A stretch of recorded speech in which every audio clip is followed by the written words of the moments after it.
నా పేరు చంద్రావతి. నేను ఈ సంవత్సరం 2025-26 స్కూల్ గేమ్స్ సెక్రటరీని.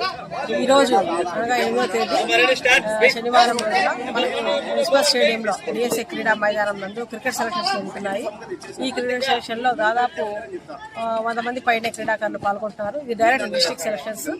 ఇక్కడ అకాడమీ ప్లేయర్స్ కానీ, స్కూల్కి సంబంధించిన విద్యార్థులు కానీ, ప్రైవేట్ స్కూల్ సంబంధించిన విద్యార్థులు కానీ చాలా మంది వచ్చినారు. వ్యాయామ ఉపాధ్యాయులు ఒక దాదాపు 30 మంది పాల్గొంటున్నారు. ఈ సెలక్షన్స్ ఒక కమిటీ వేయడం జరిగింది. కమిటీ నిర్ణయం మేరకు పిల్లలు ఎంపికలు చేయడం జరుగుతుంది.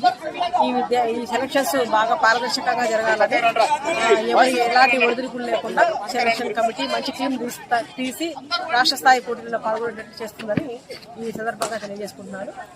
అందరికీ విద్యార్థులందరికీ ఆల్ ది బెస్ట్. టీంలు 2 under 17 and boys and girls 2 టీంలు ఈరోజు తీయడం జరిగింది. అందరూ సహకరించాలని ఈ సందర్భంగా వీళ్ళకు ప్రాక్టీస్ మ్యాచ్ లోనే పెడుతున్నాం. Selection probables match after probables తీస్తాము అండర్ 17 బాయ్స్ కి. అది తర్వాత మళ్ళీ కేఎస్ఆర్ఎం కాలేజీలో గ్రౌండ్ లో సార్ మ్యాచెస్ కండక్ట్ చేస్తామన్నాడు. ఎంతమంది అయినా ప్రాబుల్స్ తీయని వాళ్ళకు మ్యాచ్ పెట్టడం జరుగుతుంది. మ్యాచ్ తర్వాతనే పిల్లలు సెలెక్ట్ చేయడం జరుగుతుంది. ఎందుకంటే ప్రాబుల్స్ లో ఇప్పుడు ఒక్కొక్కసారి ఒక్కొక్కరికి నైపుణ్యత ప్రదర్శించే అవకాశం వస్తుంది, రాదు.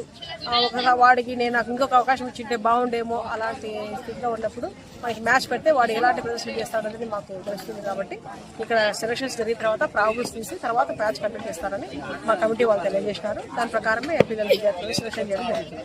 ఆడపిల్లలు ఎంతమంది వచ్చారు మేడం? దాదాపు ఆడపిల్లలు ఒక 25 మంది 30 మంది దాకా వచ్చారు.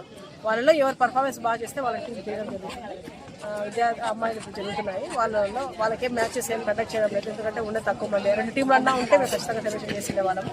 ఒక 30 మంది క్రీడాకారులు వచ్చారు కాబట్టి వీళ్ళకి ప్రాబ్లమ్స్ చేసి ఇప్పుడే సెలక్షన్ చేయడం జరుగుతుంది.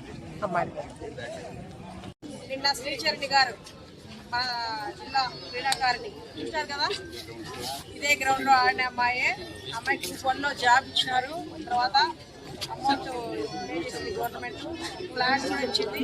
అంటే క్రీడలకు ఎంతో ప్రాధాన్యత ఉంది అనే విషయం మనకు తెలుస్తుంది కదా. కాబట్టి మీరందరూ బాగా దాన్ని స్ఫూర్తిదాయకంగా తీసుకొని ఇంకా ముందుకు వెళ్ళాలని కోరుకుంటాను.